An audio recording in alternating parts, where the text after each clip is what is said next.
नमस्कार दोस्तों। आज हम लोग कंपटीशन पाठशाला की क्लास में रीजनिंग के क्वेश्चन सॉल्व करेंगे जो सुपर टेट में 5 मार्क्स के आते हैं। ठीक है, स्टार्ट करते हैं पहले नंबर से। फर्स्ट क्वेश्चन है, ए बी की बहन है, ब्लड रिलेशन से रिलेटेड है। तो इसमें हम क्या करेंगे कि मेल कैंडिडेट को सर्किल से रिप्रेजेंट कर रहे हैं और फीमेल कैंडिडेट को ट्राइंगल से रिप्रेजेंट कर रहे हैं। प्लस माइनस भी यूज कर सकते हैं। ठीक है, तो क्वेश्चन है ए बी की बहन है, ये ए है, जो ए बी की बहन है। तो अब समझना, ये अगर बी है तो ए कौन है, इसकी बहन। बहन का मतलब फीमेल, ट्राइंगल में हमने रख दिया। ठीक है, सी बी की माँ है, जो सी है वो बी की माता है। ये बी की माता मतलब एक पीढ़ी ऊपर आएंगे, तो बी की माता कौन है, सी। ये इसकी माता हो गई, तो ए की भी तो माता होंगी क्योंकि इसकी बहन थी। अब इसके बारे में नहीं पता ये भाई है कि बहन। डी सी का पिता है, सी का पिता कौन है, डी पिता है, मेल कैंडिडेट होगा। ई डी की माँ है, ई डी की माँ, डी की माता इसके ऊपर की पीढ़ी में आएंगी, ई है माता है, ए क्या होंगी, फीमेल कैंडिडेट। इसके बाद पूछा गया तो ए डी से किस प्रकार संबंधित है या कैसे संबंधित है। ए के बारे में बताना है कि ए डी का कौन है। तो डी के हिसाब से देखेंगे तो डी की पुत्री का डी की पुत्री आएगी, और पुत्री की पुत्री क्या कहलाएगी, ये इसकी पौत्री हो जाएगी। तो ए का जो संबंध है डी से वो क्या है, पौत्री, जैसे ऑप्शन नंबर बी में दिया हुआ है। ठीक है, इसके बाद देखते हैं question number second. Question number second में निम्न में से प्रश्नवाचक चिन्ह के स्थान पर बताना है, क्या आएगा। एम के रेशियो 169/121 लिखा है, और सेकेंड में प्रोपोर्शनल जेएस, और फिर इसके बाद वैल्यू बताना है कि वैल्यू क्या है। तो यहां पर इसके पहले हम कोड लिख लेते हैं। एम का कोड क्या होता है 13, के का कितना होता है 11, जे का क्या होता है 10, एच का 8। इसके बाद यहां पर वैल्यू बताना है। तो अब ध्यान से देखिएगा, एम के से 169/121 कैसे आया। एम का कोड 13, अगर हम 13 का स्क्वायर कर दें तो क्या आएगा 169, और अगर 11 का स्क्वायर कर दें तो क्या आएगा 121। तो इसका पहले वाले का स्क्वायर अंश में रखेंगे और दूसरे वाले का स्क्वायर कहां पर रखेंगे, हर में रखेंगे। तो 10 का वर्ग कितना आ जाएगा 100, और इधर 8 का वर्ग कितना आ जाएगा, और 8 का वर्ग कितना आ जाएगा 64। तो आंसर क्या हो जाएगा 100/64। ऑप्शन नंबर कौन सा है, फर्स्ट नंबर। क्लियर हो गया। इसके बाद क्वेश्चन नंबर थर्ड नंबर की तरफ देखते हैं। थर्ड नंबर लिखा है, राहुल अपने स्थान से,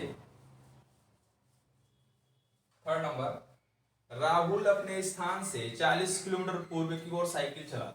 डायरेक्शन तो सबको पता है, इस साइड में कौन सी डायरेक्शन आएगी, पूर्व, ये क्या है उत्तर, पश्चिम, और ये दक्षिण, और बाकी इनकी डायरेक्शन बीच वाली भी रख लेते हैं। ठीक है, तो राहुल अपने स्थान से 40 किलोमीटर पूर्व की ओर साइकिल चलाता है। पूर्व की ओर साइकिल चला रहा है, 40 किलोमीटर मान लेते हैं ये स्थान है, प्रारंभिक स्थान, यहां से चलना प्रारंभ किया, 40 किलोमीटर गया पूर्व की ओर, यहां पर आ गया, इस स्थान पर आ गया। फिर उत्तर की ओर मुड़कर 20 किलोमीटर जाता है। उत्तर किधर पड़ेगा, ऊपर की ओर, 20 किलोमीटर गया उत्तर की ओर मुड़ करके, यहां पर आ गया। फिर बाएं मुड़ा। अब समझिएगा, इस साइड को उसका फेस है, तो बाएं मुड़ा तो बाएं हाथ की ओर मुड़ेगा तो इस साइड में आएगा। और कितने किलोमीटर चलता है 20 किलोमीटर चलता है। अब पूछा गया वो अपने प्रारंभिक स्थान से कितनी दूरी पर है, तो यहां पर पहुंच गया, यहां से चला था, तो ये डिस्टेंस, शार्टेस्ट डिस्टेंस पूछा जाता है जो निकालना है। तो ये हम ऐसे डायरेक्ट नहीं बता सकते हैं। तो यहां पर क्या करेंगे, एक ट्राइंगल सिलेक्ट कर लेंगे जो समकोण त्रिभुज होगा, यहां से ऐसे लंब डाल देते हैं। ये अगर 20 था तो ये भी कितना आएगा 20, ये लंबाई 20 है तो ये भी कितनी आएगी 20, तो ये बाकी कितनी बची, क्योंकि टोटल तो 40 थी, तो ये भी 20 आ जाएगी।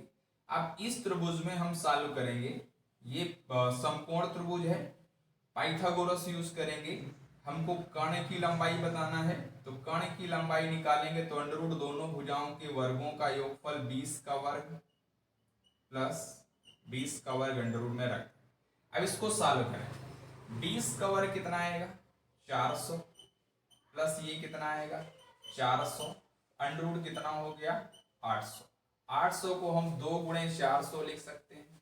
इसको अगर हम ब्रेक करें तो 2 गुणे कितना आएगा 400, और 400 का वर्गमूल कितना 20, और अंडर रूट कितना बचा 2।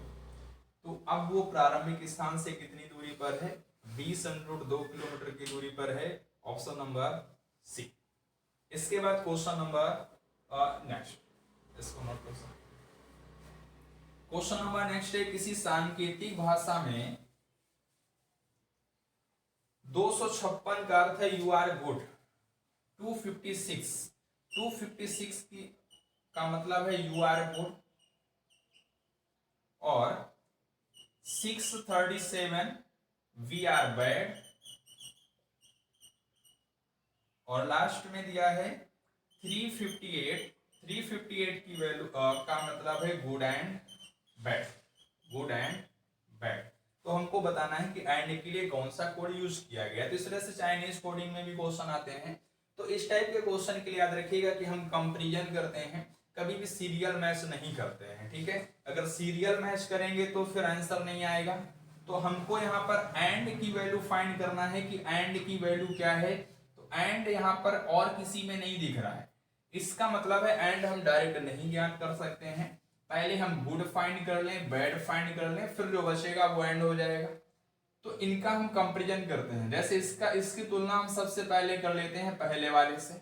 तो दोनों में बताओ क्या कॉमन दिख रहा है गुड। तो अगर इधर गुड कॉमन है तो इधर एक कोड भी कॉमन होगा पहले तीसरे में, और वो कौन सा डिजिट है 5। इससे कंफर्म हो गया गुड का कोड क्या है 5। ऐसे इसका कंपैरिजन अब सेकेंड वाले से कर लो, क्या कॉमन दिख रहा है बैड। तो इस साइड में डिजिट में क्या कॉमन दिख रहा है, यहाँ पर जब देखेंगे तो डिजिट में हमको 3 कॉमन दिख रहा है। तो बैड का कोड क्या हो गया 3 हो गया। तो इसमें से 3 हो गया बैड के लिए, 5 हो गया गुड के लिए, जो बचा 8 वो किसके लिए है एंड के लिए। इसका मतलब एंड का कोड क्या आएगा 8 आएगा। ऑप्शन नंबर फर्स्ट, ठीक है। इसके बाद है क्वेश्चन 5 नंबर। क्वेश्चन नंबर 5, किसी सांकेतिक भाषा में फोर्स को FPTJI, F यानी कि फोर्स या FORGE, इसको रिप्रेजेंट किया गया FPTJI। तो बताना है CULPRIT को क्या लिखा जाएगा। तो देखिएगा इसमें से कोडिंग डिकोडिंग से इससे पहले हम कोड डाल देते हैं। इसका कोड क्या है 6, F का कोड 6 होता है, O का 15, R का कोड 18, G का 7 और E का 5। इस साइड में आते हैं, F का कोड 6 है, इसका 16, T का कोड 20, J का कोड 10 और I का कोड क्या है 9। अब देखना है किस तरह से चेंज हुआ। पहला 6 से 6 नो चेंज, ठीक है। दूसरा 15 से 16 हम कह सकते हैं कि एक एक्स्ट्रा हुआ बढ़ा। 18 से 20 2 बढ़ा, 7 से 10 3 बढ़ा, और 5 से 9 4 बढ़ा। तो ये एक सक्सेसिव क्रम में बढ़ रहा है, इसमें कोई चेंजमेंट नहीं हो रहा था पहले वाले में। पहले 0 सेम रहा, फिर 1, फिर 2, फिर 3, फिर 4 ऐसे रखेंगे, ठीक है। तो ऐसे इसमें भी कर देंगे। C का कोड कितना होता है 3, U का कितना होता है 21, L का 12, P का कोड 16, R का 18, I का 9 और T का 20। देखिएगा ये तो इनके कोड हो गए। अब जैसे इसमें देखा था हमने कि इसमें 0 यानी पहला सेम था, फिर 1 बढ़ा, फिर 2 बढ़ा, फिर 3, फिर इस तरह से। तो पहले वाले में 0 कोई चेंजमेंट नहीं करना है, तो 3 ही कोड रहेगा। दूसरे वाले में 1 बढ़ेगा तो 21 से कितना हो जाएगा 22। तीसरे वाले में इसमें देखना है 2 बढ़ जाएगा तो 14, ऐसे बढ़ते चले जाएंगे। इसमें 3 बढ़ेगा 19, इसमें 4 बढ़ेगा तो 22, 5 बढ़ेगा तो 9 5 14, और 20 है तो 20 से 26। अब वैल्यू इसे रख देंगे अल्फाबेट में। 3 कोड किसका होता है C का, 22 V का, 14 N का, 19 देखेंगे तो S, 22 V, 14 N एंड 26 हो गया इसका answer C V N S V N Z, जो कि ऑप्शन नंबर देख सकते हैं C V N S V N Z third number में देख रहा है। ठीक है, तो ये क्वेश्चन है जो सॉल्व करने हैं रीजनिंग में, 5 क्वेश्चन सुपर टेट में जो आते हैं क्वेश्चन। ठीक है, तो ये तो प्रीवियस ईयर के थे, बाकी ऐसे ही डेली कोशिश करेंगे कि क्वेश्चन आए सॉल्व कराएंगे।